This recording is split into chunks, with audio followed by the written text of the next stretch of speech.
नमस्कार, KB Marathi news मध्ये आपणा सर्वांचे स्वागत। आपण आले आहे तालुका नांदगाव, जिल्हा नाशिक, तर रोयला बुद्रुक मध्ये आलेला आहे। तर आपण जाणून घेणार आहोत का बा उपासमारीची वेळ आलेली, तर या संदर्भामध्ये बेमुदत उपोषण, तर या संदर्भामध्ये तर आपण जाणून घेणार बा ते आज उपोषणला बसले, तर या संदर्भात त्यांची काय मागणी आणि काय प्रतिक्रिया आहे या संदर्भात मुक्ताराम बागुल आपल्यासोबत लाईनीवर जोडलेले आहेत। आपण जाणून घेऊ का बा तुमच्यावर अशी का वेळ आली, का बा तुम्हाला आज इथं का बा परपंच सोडून आणि शेतीवाडी सगळं सोडून आणि तुम्हाला इथं आज बसावं लागलं। पहिला आपला परिचय।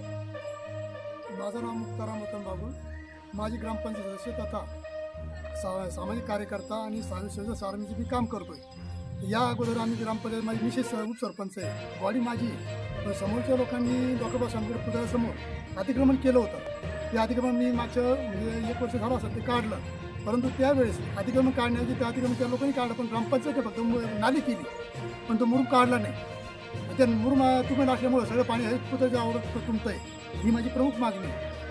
पण त्याच्यानंतर मग असं आहे, जे घरकुल जे अपात्र लाभार्थी प्रधानमंत्री आवास योजनेअंतर्गत त्या अपात्र लाभार्थीची यादी ग्रामपंचायतीने पाठवली नांदगाव पंचायत समितीला। पंचायत समिती अधिकाऱ्यांनी तो शासनाचा आदेश दावलून आणि ग्रामपंचायत पत्राला व्हॅल्युएशन न देता तो बाजू ठेवून थोडी चिरीमेरी घेऊन पैसे घेऊन किंवा कोण दबाव खाली त्याने ते पैसे त्या लाभार्थी नावे टाकले, म्हणून त्या अधिकाऱ्याला कारवाई केली झाली पाहिजे, तो निलंबित झाला पाहिजे।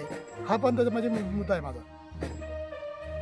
आता तुमची पुढची भूमिका काय राहील बा? असं आता तुम्ही उपोषणाला बसले, जर का तुम्हाला जर बा चेरीमध्ये म्हणा पुन्हा काही आश्वासन दिलं तर काही दिलं तुम्ही उठणार का या संदर्भात मार्गदर्शन? मी आता सध्या त्या संबंधित अधिकाऱ्यावर तो त्या निलंबित केल्याशिवाय मी उठणार नाही आहे।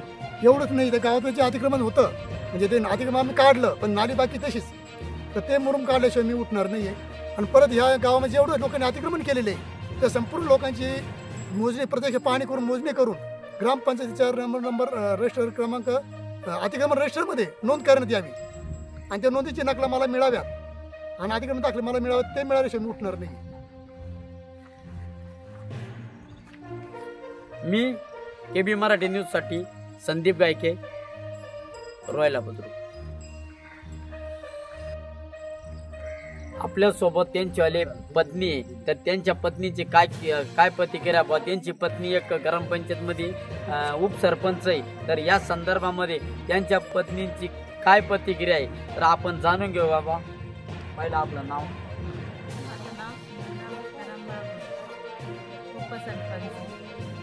मी राजीनामा देते की मला गावचे गुंड लोक, अधिकारी लोक तरच देते, खोट्या सह्या करा म्हणत्या, नाही केल्यात पैसे घेतले म्हणत्या, आरोप करत्या, त्याच्या म्हणून मला राजीनामा द्यायचा आहे।